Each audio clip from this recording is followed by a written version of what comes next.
say you train chest on Monday, let's say that's good to go again by Thursday, it means you're leaving 3-4 days where your muscle is essentially inactive, or actually you could work it again. And if you work it again and you break it down again, you're going to have more progression, you're going to have more growth. Simon Miller here, just a bald asshole who likes to lift weights. If you're familiar with the channel, ignore the setup, ignore the rubbish microphone, ignore the echo. You know how life works. We have to move with it. And sometimes we're in different places, but we still want to make videos. And today we're going to talk about a question that people are asking me all the time. That's like, Simon, what should I do when it comes to going to the actual gym? How should I split up my plan? How should I look at my training week? Now, there's loads of different ways to do this. And without wanting to be that guy, I always think it's important to say, you've got to listen to your body. You've got to figure out what works for you. But of course, there is science that we can kind of delve into to try and open it up. So today, what I'm going to do is, there's way more than these. So make sure that you go out and explore and read and research and do whatever you want. But I'm going to get into kind of two different programs that I would personally suggest. One's a little bit more advanced, one's a little bit more novice, and you can decide what the hell you want to do from there. Again, you can let it enter your brain and your brain will go yes, your brain will go no, or you look at me and go, I hate that guy, and you'll want to kill me. All is good. Please hit the subscribe button. If you could do that, it would be great. Please hit the like button, because YouTube loves the like button. The more people like it, the more people to see the video.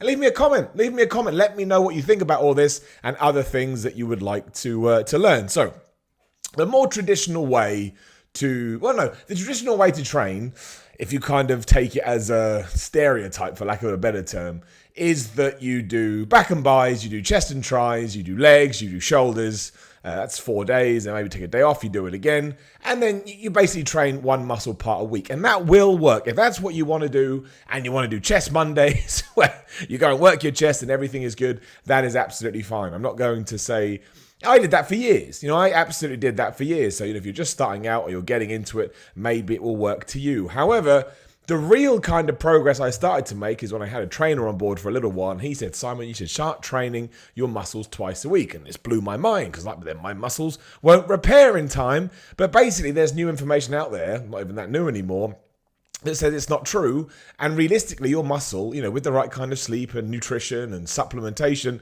can actually repair in around about 3 days. So if you are doing this training one muscle body part a week kind of a deal, say you train chest on Monday, let's say that's good to go again by Thursday, it means you're leaving 3-4 days where your muscle is essentially inactive, or actually you could work it again. And if you work it again and you break it down again, you're going to have more progression, you're going to have more growth. And also, you've got to think of it from a mathematical point of view. There's 52 weeks in a year. And if you're training, your muscle part once a week, surprise, you're training it 52 times in a year. But if you train it twice, oh my gosh, you're now training it 104 times. You know what I'm talking about, 104 times instead. I was going to make up a number there and pretend I couldn't do maths, but I changed my mind. Probably should have done it, but I didn't. So basically what you're doing is that you're re-stimulating that muscle just at the point it's ready to be re-stimulated. And that it's only going to be a good thing. It only means you're essentially, as soon as you start doing that, no matter what else you're doing, you're going to start seeing better gains and seeing better muscle growth, or whatever word, better strength, whatever word you want to use. That just stands to reason. So the question is then, how do I fit that into the week? And that can be quite tough. But the simplest way to do it, again, this is more of an advanced thing, but maybe it works for you straight off the bat, who knows, is you do push-pull legs or pull-push legs, whichever way around you want to do it. And what that essentially means is, on push day, you're doing push exercises. That's going to be your chest, that's going to be your triceps, that's going to be your shoulders. On a pull day, you're doing pull exercises. So that's your back, it's your biceps, and probably your trapezius too. There'll be some other things that you can get into. And then legs, obviously, is legs. You just smash your legs as you always did do. So let's say we're starting this on a Monday, so you do that Monday, Tuesday, Wednesday, you take Thursday off, Friday, Saturday, Sunday, you do it again, and so on and so forth. And it worked for me. That's all I can say. And because people keep asking me what I do, that's exactly what I do. In terms of the specific exercises, I kind of think that has to be down to the individual. Like, you don't need to, if you're training one body part a week, some people will hit, 5-6 different exercises. I don't think you have to do that when you're doing push-pull legs. Again, only you'll know what your body is able to do. But I kind of try and break it down quite simply. Like if I do a push day, for example, this is just me coming off the top of my head. But I may do incline bench press. I may do some dips. I may do some cable flies or some some dumbbell flies or something like that. I may even just do some push-ups. I may do some flat dumbbell presses or something like that. And then I move on to shoulders, I should say, and I'll do some shoulder presses. I'll do some lateral raises. And, I'll just kind of figure out something else to do with my deltoids. Probably work my rear deltoids as well. So you're probably looking at reverse laterals or something like that. And then I'll do triceps. And that can be anything. It can be pull downs. It can be pullovers. Whatever, you kind of work it out. But I kind of break it down into those kinds of things. And in terms of like set and rep ranges, again, you can kind of figure it out. But again, think about what you would be doing usually, right? So let's say on chest day, you would do 4 exercises on a Monday and you wait till next Monday, you do 4. Even if now you start doing on push day number 1, 3 chest exercises, and on push day number 2 in the same week, you're doing 3, you're now working your chest 6 times a week. That's an extra 2. And again, you're going in a good direction. You're not going in the wrong direction, you're going in a good direction. And sure, the counterpoint to that is that if you are doing the 1 time a week method, is that you're probably going to be focusing more on one muscle. Maybe you'll train better. Maybe you won't be worried about the time. There's a clock up there. You may be able to hear it. So, again, there are certainly pros and cons. But I know that ever since I started doing the push-pull legs method, I definitely started seeing steps in the right direction. Now, if you're kind of new to this and that's a bit too much, like I don't want to go to the gym 6 times a week, how the hell am I going to fit that in? There's another one you can do as well, which is actually sort of super simple. It means you only have to go 4 times a week, but kind of follows this same protocol.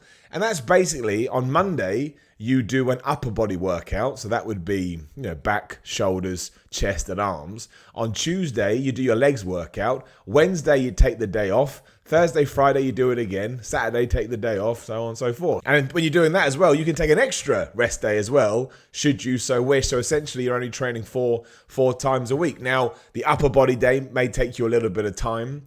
But again, the counterpoint to that is it actually, because you're brand new to the gym, so you're going to be able to break down your muscles easier than someone that's been doing it to a long time and is known as an advanced lifter, whatever the hell that means. Again, there are standard exercises that everybody's going to tell you to do. I'll just try and throw out some now.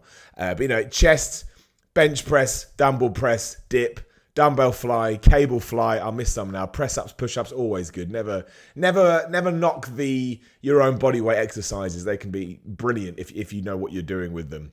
I think that's enough. I mean, there's loads you can do. You've got hammer strength machines, and you've got normal machines. Again, don't underestimate the power of just going onto the chest press and doing that with a machine. You're still working your chest, and it's nice and isolated and stuff like that. Don't negate your upper chest, though, because to me, the incline bench press or incline dumbbell press is the king of all. I know everybody wants a good flat chest press. I'm all about the upper because you work your upper, you work your middle, you got to work your lower too, but that's the dream.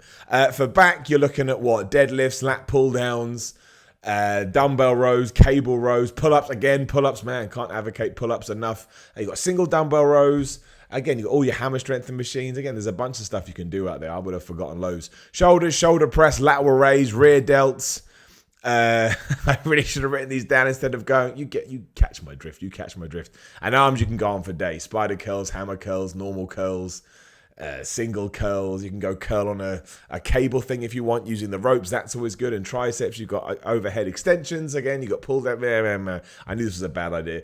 Just Google, man. There's no point me sitting here and running through every single exercise when you can Google. And sure, if you're first starting out, why not just start out with maybe doing, if you're starting out on the push-pull leg method, why not just start out with doing a couple of sets on each one? So, you do your incline press, you do 2 sets. You do your bench press, you do 2 sets. You do your flies, you do 2 sets. You're still doubling up with your days. So you are opening the door, as I say, for still working more than you would have done otherwise.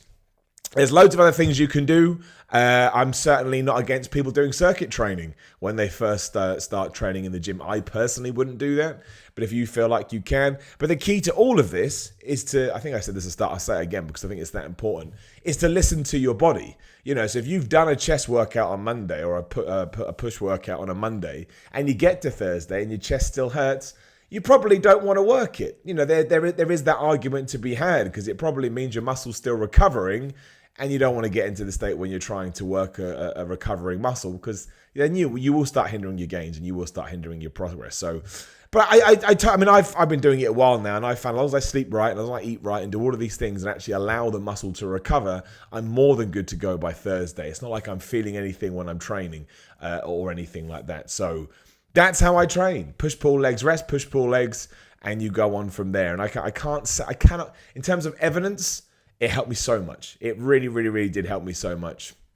And I can't think of a way to go back. And you can switch stuff around as well. You know, I know some people that do crazy stuff like shoulders, calves, and triceps. If you want to do that, that's fine. Because, you know, if you work your calves, for example, on the same day that you've worked those two, you can still work your legs. Because most quad and hamstring exercises aren't massively going to hurt your calves. And also, nobody works their calves enough. I try and work my calves, they don't grow. And then people in videos going, your calves look rubbish. I'm like, I know.